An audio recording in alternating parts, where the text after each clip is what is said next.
Hey everyone, welcome to my channel, Cast Iron Cookware, where you can find information to help you better collect, restore, and use cast iron cookware. Today we're going to do something that we originally bought our first piece of cast iron for, and that is we're going to make pizza.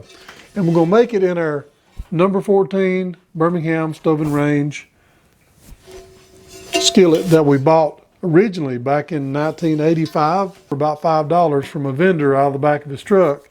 Since then, we've acquired a Red Mountain number 14. If you remember the video where I got the Red Mountain number 14 and restored it, and also we talked about our Birmingham Stove and Range in one of my earliest videos that actually began our cast iron collection a long time ago before we really got into cast iron. I haven't made a pizza in quite a while, so we're just going to wing it. So let's go ahead and get started with our pizza.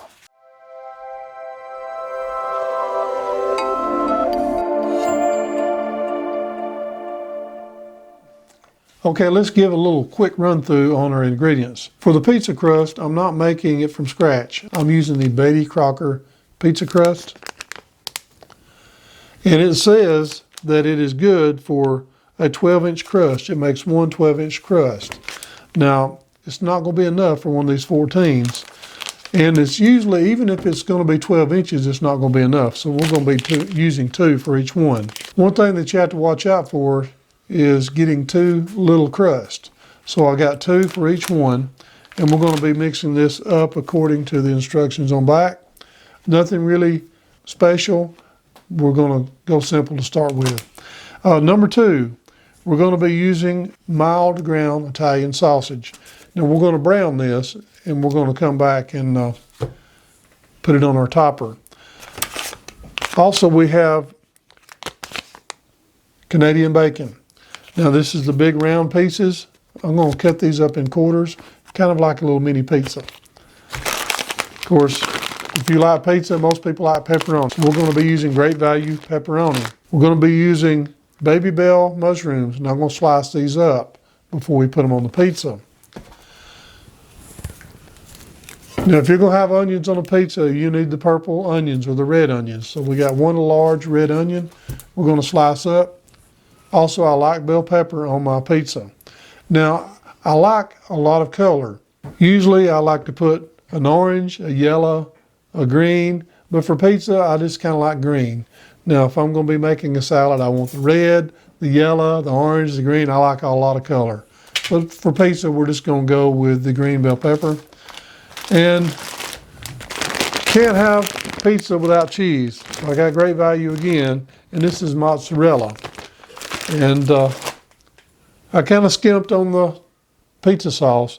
Now, I would like to make my own pizza sauce, but just because it's been a while since I've made pizza, we're going to be using the squeeze bottle. Please don't give me any dislikes for this one, but I am kind of going quick and going easy. Also, we're going to be using extra virgin olive oil. Now, I went kind of on the budget with this one. I used great value every chance I got.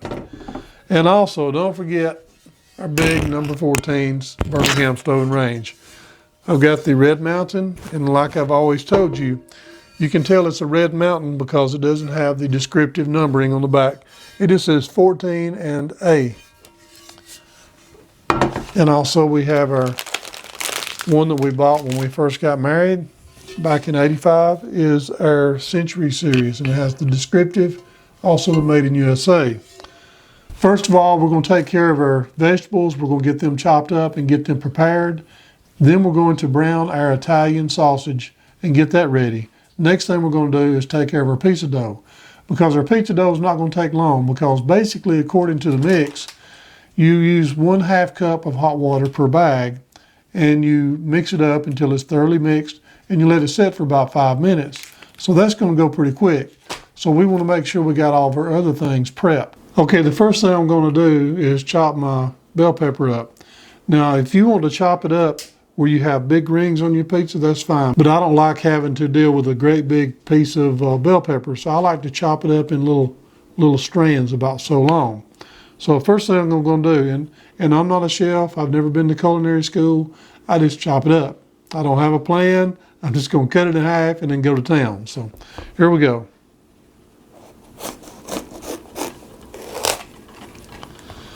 Basically, I just cut it in half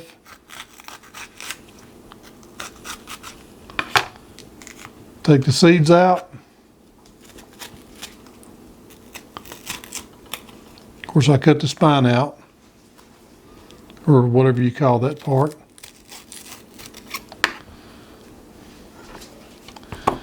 And I just basically, and I don't laugh at my knife skills.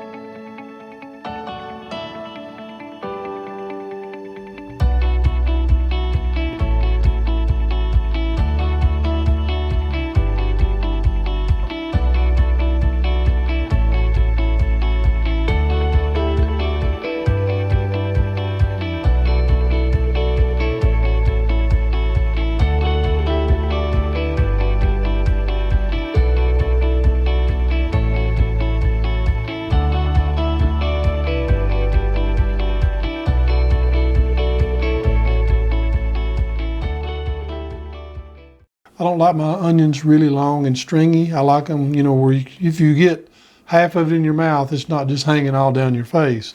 So I'm gonna go ahead and cut these in half. I'm gonna leave the root part intact while I cut.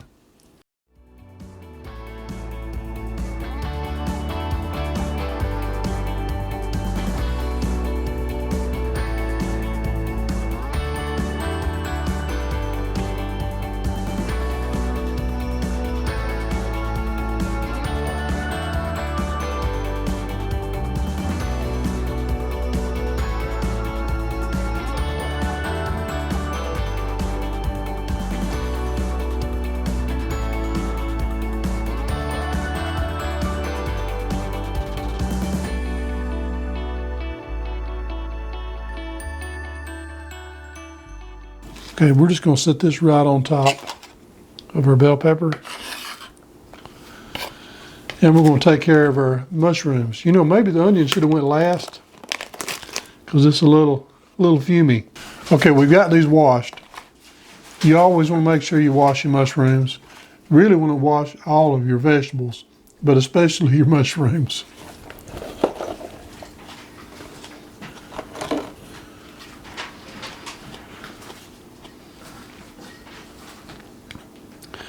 And I'm going to slice these just right down.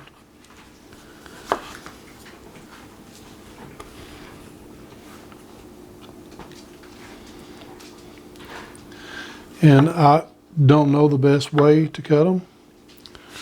I'll try them different ways and we'll just see. I think it's better to cut them upside down like this.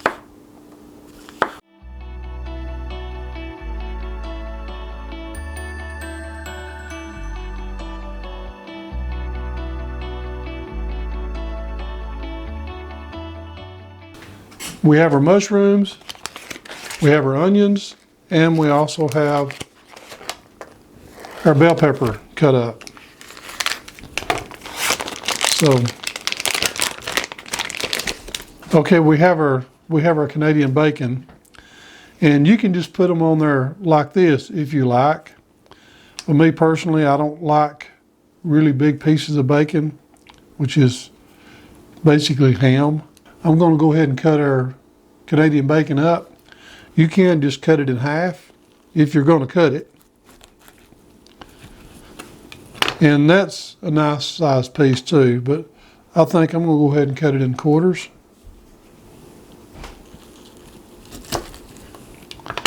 We're going to go ahead and get our pepperoni pieces out. We want to make sure we have it all handy to put on the pizza when we get ready to put it in the oven. Okay, we have everything handy except for our bread dough and our Italian sausage. We're going to go ahead and brown our Italian sausage right now. Okay, we have our Italian sausage browned. Now you don't want to overcook it. You just want to cook it until you don't see any more pink through the outside. It'll finish cooking in the oven. But the smaller pieces are pretty much done all the way through. And you don't want to chop it up too much either. You want to leave it where it's still kind of got some big pieces. Okay, the next thing we're going to do is take care of our pizza dough. And according to the instructions, we're going to be using a half a cup of hot water with every mix. So we have 4 mixes, 2 for each pan, and we're going to be using 2 cups. So let's go ahead and get this poured in our bowl. Like I said earlier, you want to make sure you have plenty. When it says it'll do a 12-inch pan, it's not going to quite do a 12-inch pan. So we're doubling up. I like a thick crust anyway. Stir the pizza crust in hot water until all mix is moistened. Cover and let stand 5 minutes.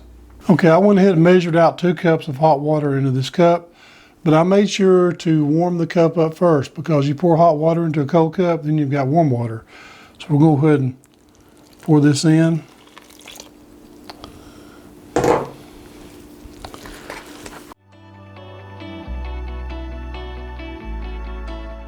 And at this point, we're just going to roll it in a ball. We're going to let this set for 5 minutes, covered up. While we're waiting on our dough to get ready, we're going to go ahead and put some olive oil in our pan, and just make sure our pans have plenty of olive oil in them.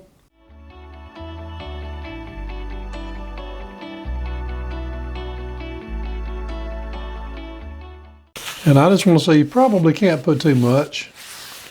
I'm going to make sure I got it nice and thick. There's our century. Now let's take care of a red mountain here. We're going to put a little bit on our hands, just so we don't have sticking issues with our dough. We like to have a little bit on our dough as well.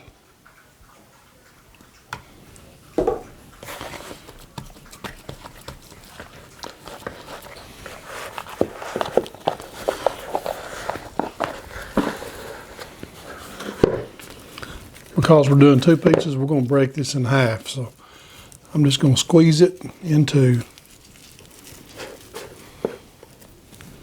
So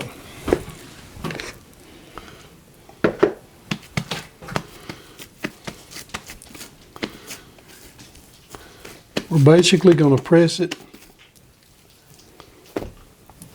and just kind of work it.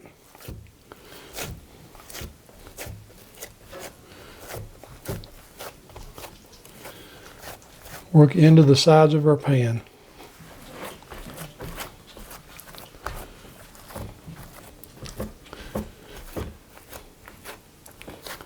And if you like to have a little crust, go up a little bit on the edges. So we'll take our other one and do the same thing here. And I don't know why, but I've always heard to go with a fork.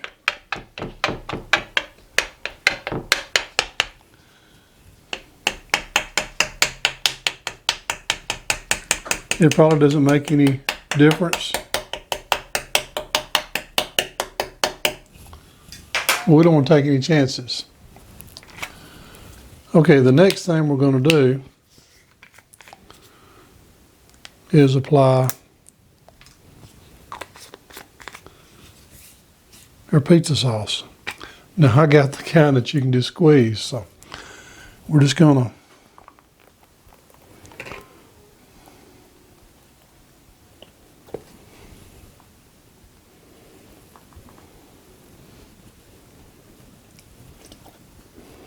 you may want to take a I'm gonna save a little bit for dipping sauce. We'll take our fork. It's probably better to use a spoon. A spoon will work much better. There we go. Well, that makes a difference right there. Kept getting stuck with the fork. Now you're gonna say, I like sauce, and I'm a sauce person. Now I'm gonna get the sauce all the way up on the edge, because I'm not really big on just dry crust. But you'll say that doesn't look very thick, but you'd be surprised. It don't take a whole lot. Now you overdo it, then you'll have a pizza that you can't eat. You can't pick it up. You'll have to eat it with a fork. Now, if that's what you like, that's fine, but I like to pick my pizza up in my hand.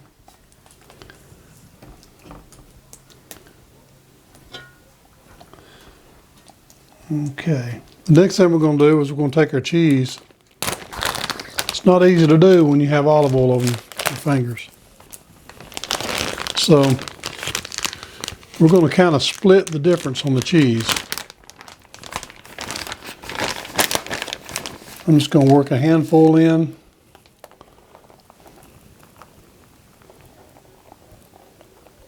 On one, then work a handful in on the other.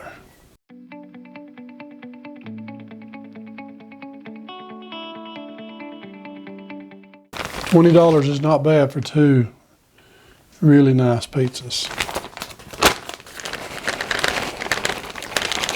So we got a pound apiece. Okay, now we have 1 pound of Italian sausage.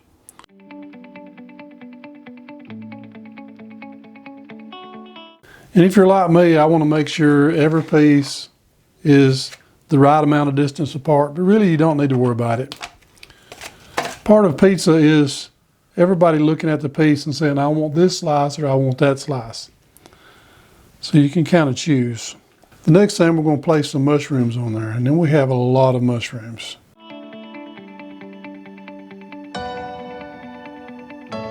The next thing is going to be our onions.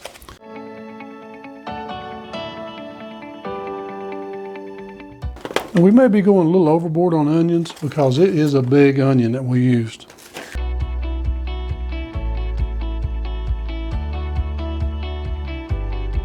Okay, next thing is we're going to take our Canadian bacon.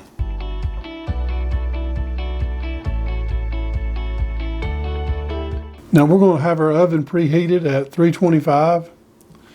The thicker the pizza, the lower the temperature. Now if you got a thin crust and you're just doing cheese and pepperoni, you can go ahead and go to 350 or even 375.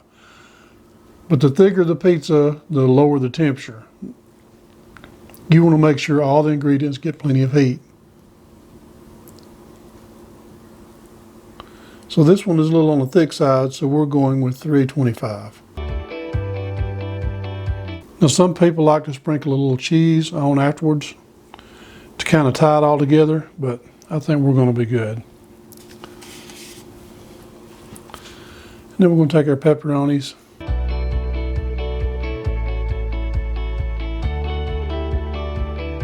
Now you'll probably have a little pepperoni left over, and I'm thinking we are too. There's no sense in overdoing it. I think we're good on the pepperoni. Well, that's a twofer.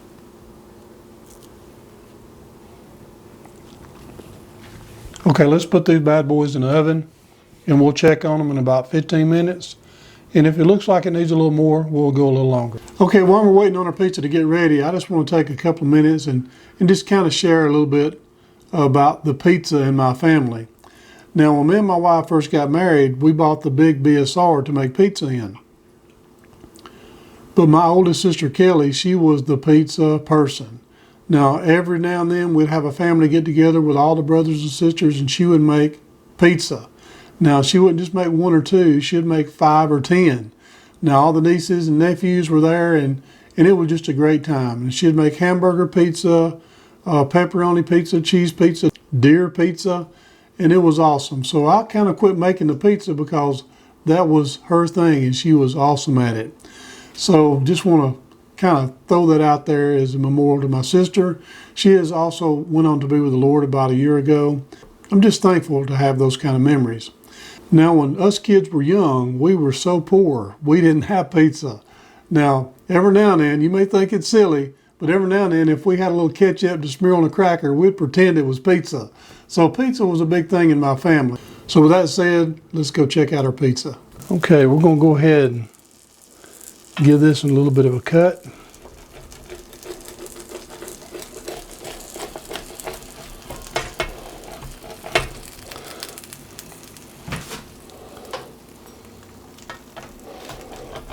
Got to finish it off on the edge with a knife.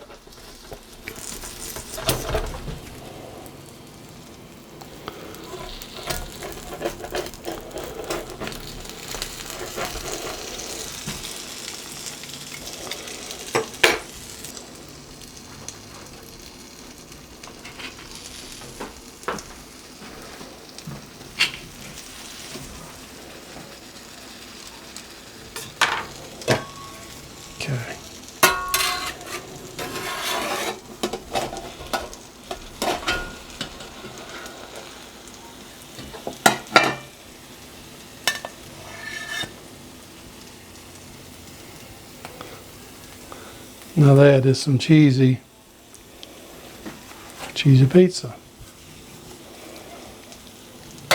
Now our pans are still sizzling, and I'm telling you they're hot. But we're just gonna get us a little bite here and just check it out. Now we left it in the oven for about 30 minutes. Halfway through we went and switched because we had one on one layer and one on the other. So we switched them around. Because we opened the door a couple times checking on it, we lost some heat, so we went ahead and went 30 minutes. And I believe 30 minutes is about right, because we can see our crust is just about right. So let's get us a bite of this here. Ooh, cheesy.